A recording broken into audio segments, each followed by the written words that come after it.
you. Not too near. Thanks.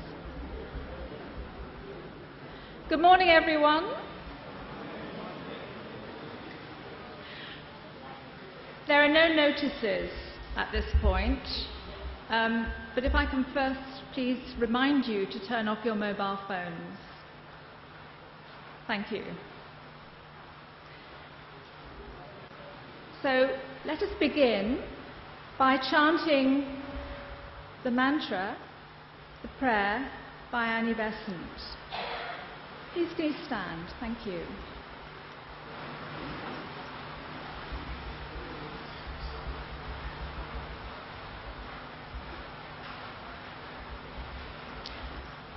O hidden life, vibrant in every atom.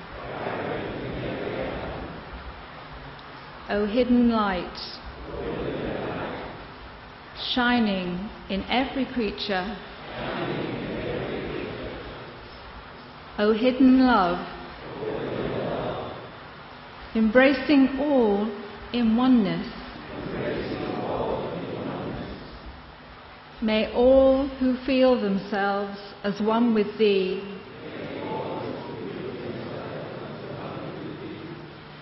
know they are therefore one with every other.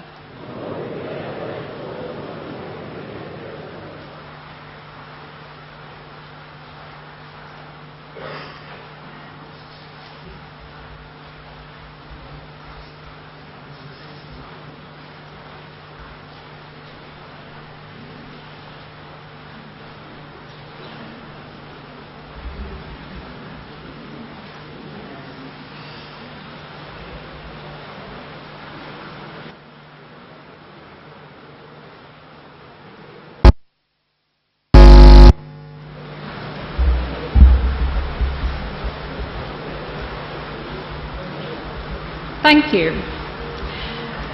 My name is Janet Leigh, and I am the National Secretary of the English section. And it's a great privilege to be chairing this morning's session. Our speakers this morning are two very thoughtful and much-loved teachers, and we are delighted to be able to listen to them today. Our first speaker is Trân-Thi-Kim-Diêu. She is a postgraduate in pharmaceutical technology. She joined the Theosophical Society in 1972.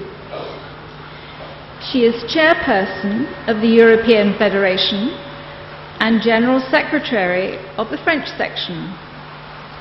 She has been giving monthly courses at Paris headquarters since 1987.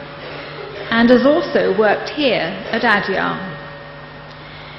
She has been helping to publish theosophical literature in Russian, Hungarian, Estonian, Slovenian and Croatian, and has revived TS activities in Eastern Europe. She has been guest speaker at summer schools, seminars, congresses, the European School of Theosophy, Crotona Institute, and the School of the Wisdom in Adyar. She has made lecture and study tours of New Zealand, which included Singapore and the Philippines, Australia and Canada. She regularly conducts meditation retreats in Europe. Her main concern is to promote an authentic way of living, guided by universal ethics and mystic dimensions of consciousness. Her short lecture this morning is entitled The Challenge of Wisdom.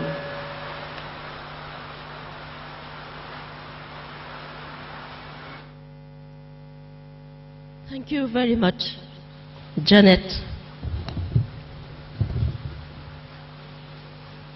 Dear President, dear Vice Presidents, and dear delegates,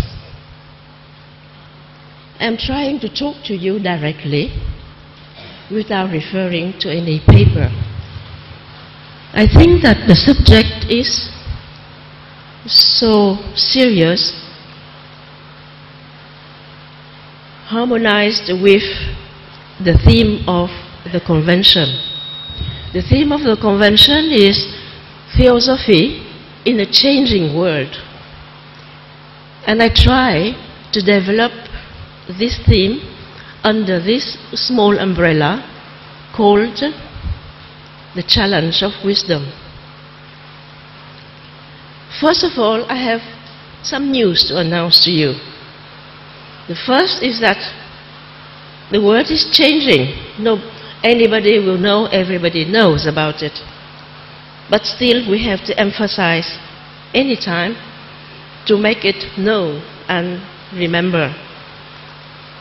The second piece of news is that very good one. All of us are wise. Very good news, because the wisdom is inbuilt in us since the beginning of time. Otherwise, we would not serve to develop it. But there is another news, less good. Certainly we are wise, but more or less. This is the not so good news. We all know that the whole world is changing. Everything is changing. The weather is changing. We started the convention with bright sunshine, too much warmth and heat that we were sweating along, and now it is raining days and nights. Adyar has something remarkable. It is kind of intense passion in everything. When it is heat, it is hot, it is very hot, and when it rains, it pours. There is no measure. But we need this passion to go and to walk along our road. So everything is changing, the weather, the vegetation, the whole world. And probably you don't have the imagination to think that when we are sitting here quietly, peacefully, immobile, if possible, all of us are moving in the universe with unbelievable speed. The earth is spinning, not only on itself, but around the sun. The sun is moving in our galaxy, and our galaxy is moving towards the constellation of Lyra. So everything is moving. In the Indian philosophy, you have this very powerful and beautiful image symbolizing this constant movement of the universe, and that is Shiva dancing, crushing all forms to let the possibility of new forms to come. So everything is changing, everything is moving. And we can say that change is the constant of life, paradoxically. Everything is changing, and the constant of life, based on this change, allows to evolution to take place. Logically, we cannot imagine that evolution would be possible without change. So change is a constant of life, the condition for evolution to take place, and also it is the modus operandi of evolution. Nothing can evolve without passing through change.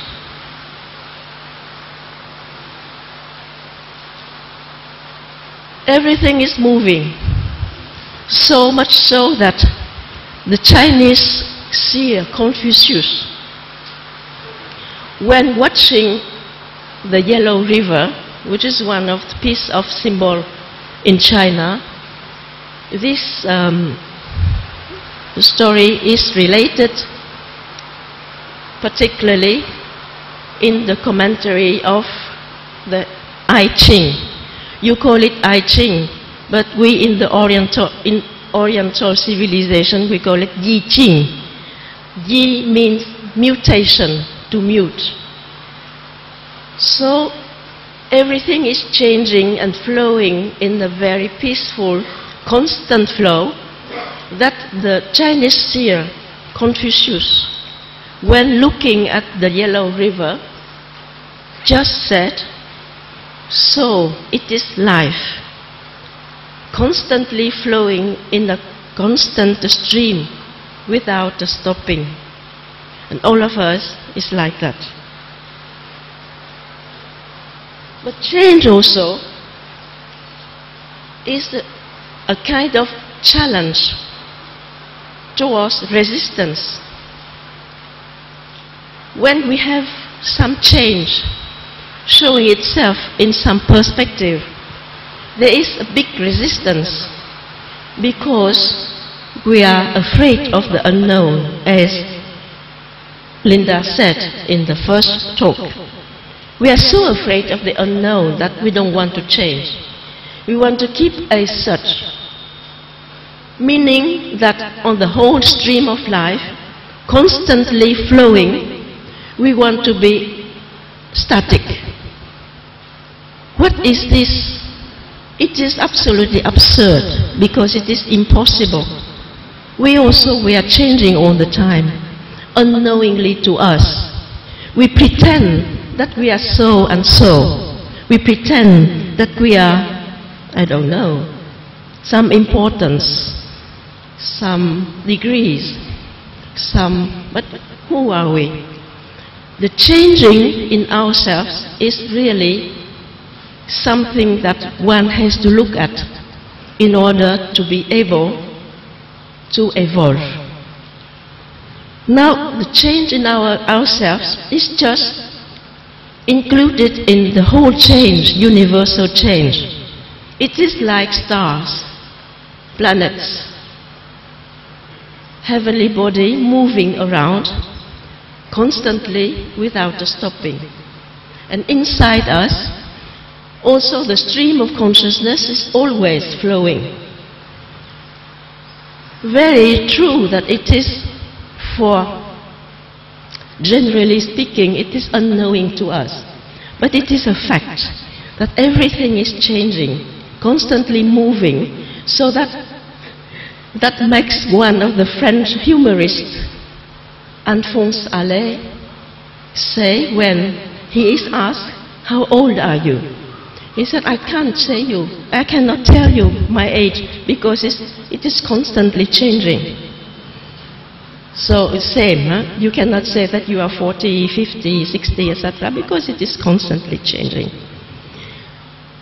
And speaking about change and symbolizing this change, constant, the mutation is something unavoidable in the whole universe, inside, outside us. When we say outside and inside, we have committed a mistake because we have applied our dualistic mind to the seeing of things. The world is one. Inside and outside, it is just a subdivision. So the world is changing, meaning outside and inside the same. And the mutation is constant. One of the figures who described this mutation and this uncertainty of identification, self-identification, is the Chinese philosopher, Taoist, the purest, whose name is Chuang-Tzu. Chuang-Tzu is one of the purest Taoists, the last one, purest, because later on, all Taoists turned to be a little bit magicians, and they lost the essence of Tao. I will quote to you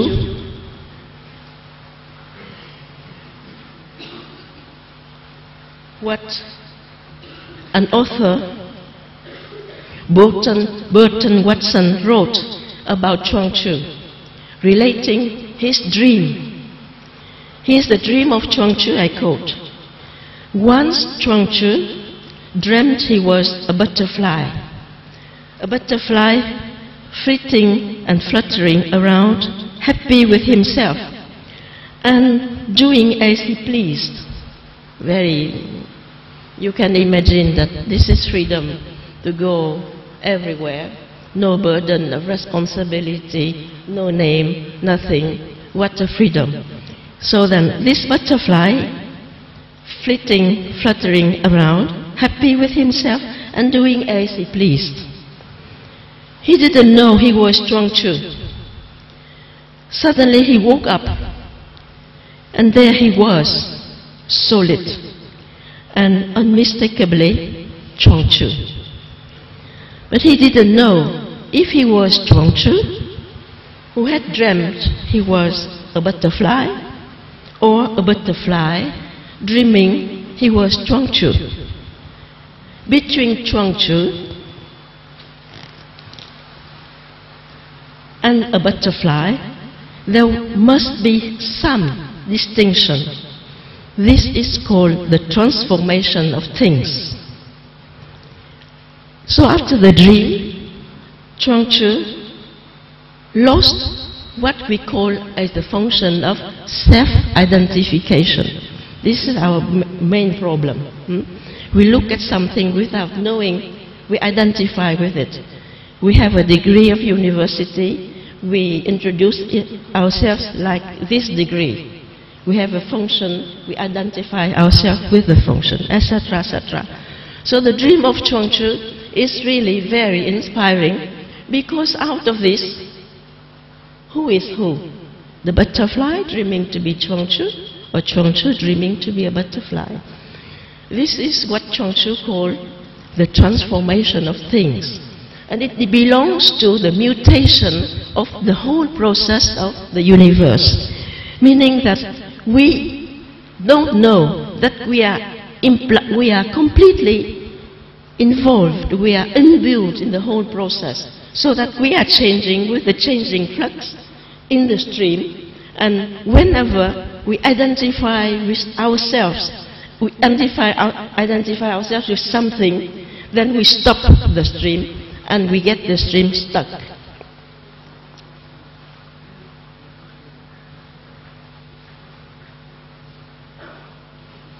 I stay a little bit more with Chuang Tzu because he represents for me this principle of innocence and purity. Purity because he does not need or wish or whatever. It is letting life flowing in oneself. And he also describes something very inspiring. It is called when life is full, there was no history. You see, we all like to have history, to write, report history.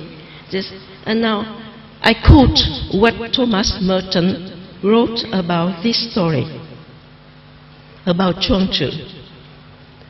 In the age when life on earth was full, no one paid any special attention to worthy men, nor did they single out the men of ability.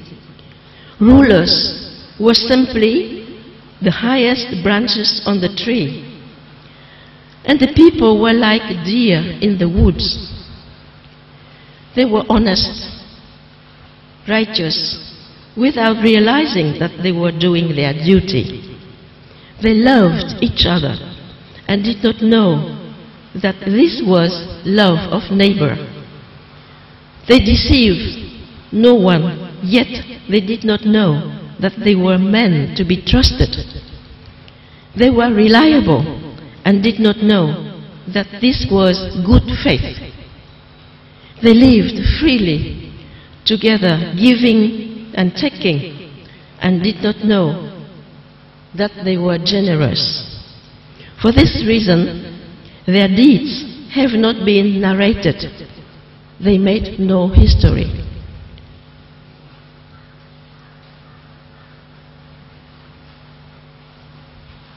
So, according to pure Taoism, we have lost our innocence and our purity.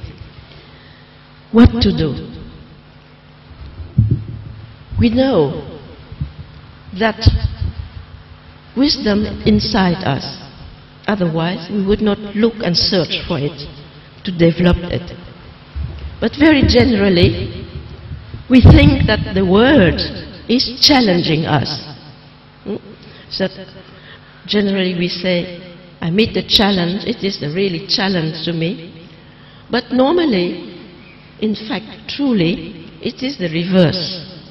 Meaning that the world is not the challenge to us, but the wisdom inside us is challenging the world. How many changes the world has undergone? How many civilizations, how many cultures, how many upheavals, and still wisdom is there to remind something to the world, reminding that despite all changes, there is something unchangeable. Now saying this, it leads me to develop a little bit about the mutable and the immutable, about the movement, and out of this, unavoidably, time, the matter of time. We will not have the time to develop the matter of love. Pity, but it is like that. I will try to develop the mutable, the immutable, movement and time. Generally, Theosophists, a member of the Theosophical Society, all of them have learned that we are living in the mutable world. We know this. We have known that all is changing. Everything is muting, everything has changed, the form, etc. And then, what is the immutable? When the mind examines the two notions, the mutable and the immutable, there is a kind of distinction still there. The duality of the mind is misleading us. There is no opposition between mutable and immutable. It is just two ideas when we express. We have to express in words, and words are enemies.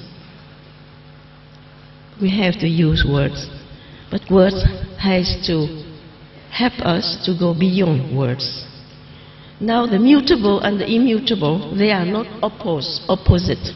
It is not like pairs of opposite, low, high, left, right. It is not like that. Why? You see, everything is transitory. It is the mutable. One thing takes another form, so you cannot recognize the same thing through the forms. Now you say there is something immutable, and we say this is the essence of things, which is immutable, meaning as the starting point of the manifestation. From the immutable, we are transiting through the mutable, through forms, and through many, many steps to evolve. But I have really another suggestion to submit to you.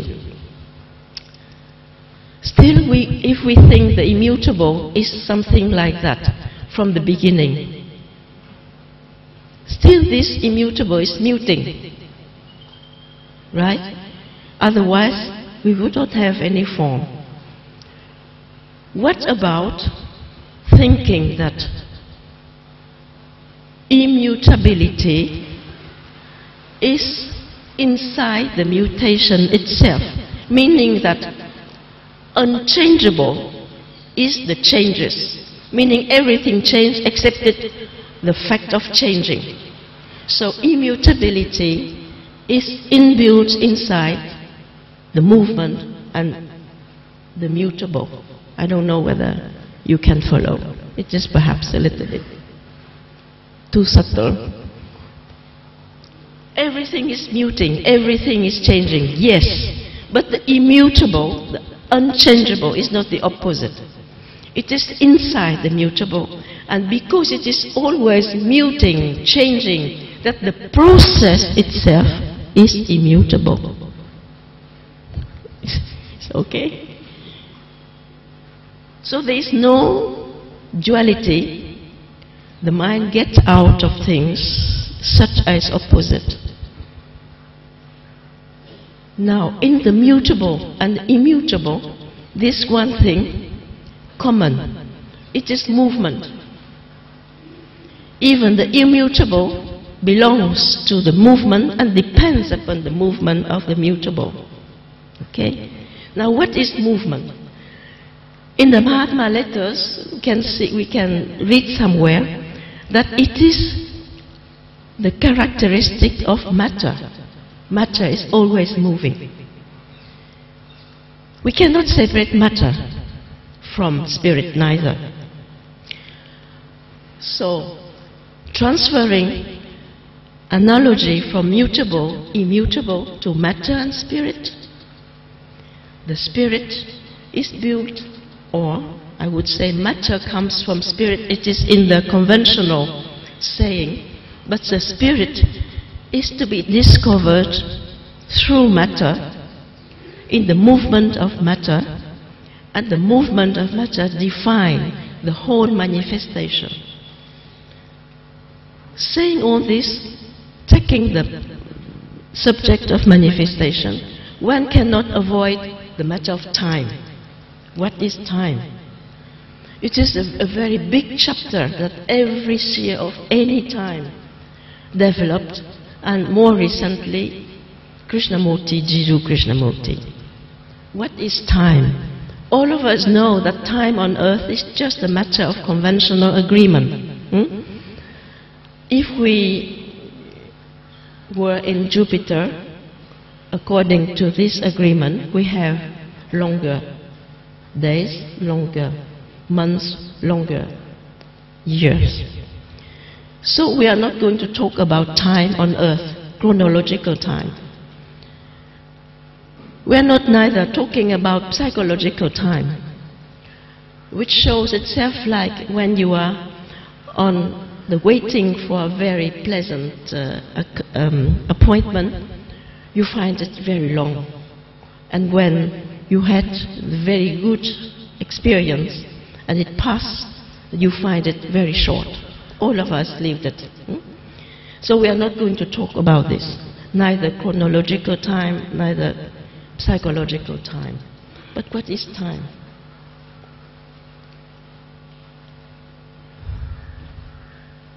Constantly, if we look inside us, time is inside this movement of consciousness, flowing forward all the time. It is a stream bringing all the things towards something new. Now, what is time in itself? Because here still, we can opposite the time and the timeless. What is temporary? What is eternal, permanent? Still, this is the trick of the mind. Plato, when asked about time, he was asked, what is time? His answer was, time is eternity in movement. Eternity in movement. So you cannot separate time from eternity. You cannot have the opposite. You cannot oppose time and the timeless. It's just all this is the invention of the mind. And when it is the separation and the duality between the two, we are not going to get out of it. because we are in the circle of the mind inside, and then imagining something outside, beyond, but it is here. It is not beyond. It is like the poet Rumi saying, you are thirsty fish, swimming in water, but claiming for water because you imagine that you are thirsty. Since the mind is using or working in the mode of duality, we never get nowhere. We will oppose everything, argue for everything, and get satisfied with nothing, because we cannot reach this.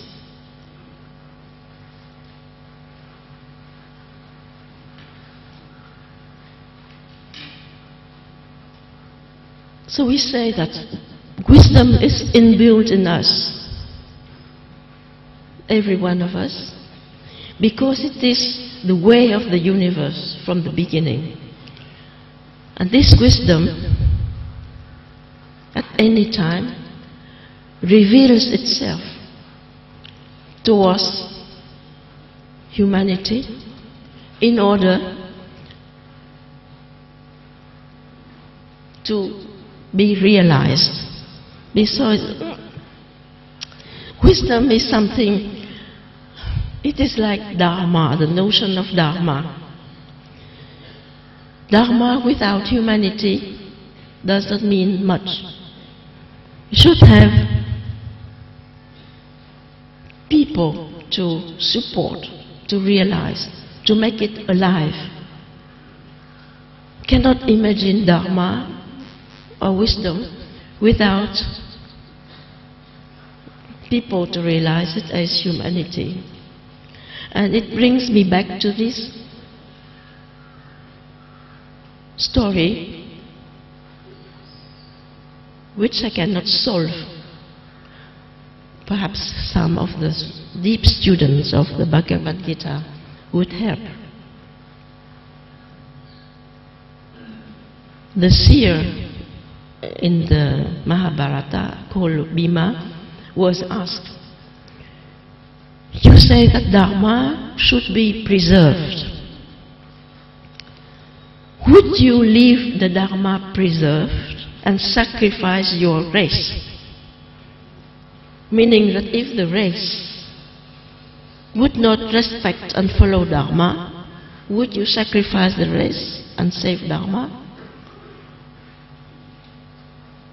I reflected a few times upon it, and I found this is very idle question, because Dharma cannot be lived, realized without humanity. Now humanity is there, and humanity will be always humanity. It does not mean that we are here the same individuals, the same persons. It is not like that. But humanity as a state of consciousness will be there. Animals will reincarnate and will form the future humanity. Still it is humanity. And humanity of today will move towards something more higher, something beyond the state of consciousness of today. It is the law. Otherwise, we will be stuck somewhere. And to be stuck is not the law. The law is to move on. Move on, move on, move on. Move on. As one of the sutra, one of the mantra of the sutra of Diamond, saying, Gate gate paragate parasam gate bodhisvaha, meaning move on, move ever on to reach the other shore, meaning the humanity of today will not be the humanity of 2,000 years later. There will be another humanity, but it is the same because it will have the same forms. So, the Dharma is the wisdom is revealing itself always, because it is the way it is. If you ask the question why, it is the way it is. Like it is the way when wisdom is inserted right from the beginning at the manifestation. We cannot explain it. It is like that. So it will reveal itself more and more, better and better. And in its way, it is challenging the world. The world is humanity. And as I said, humanity will be changing. Despite the fact that it is the same form, it will be changing in consciousness. And this wisdom will reveal itself all the time, and it is the teaching of Sanatana Dharma.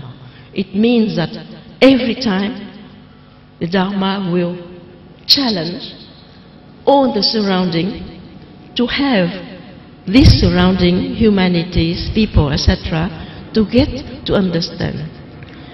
Now you may say, there is no words about technology, no words about it.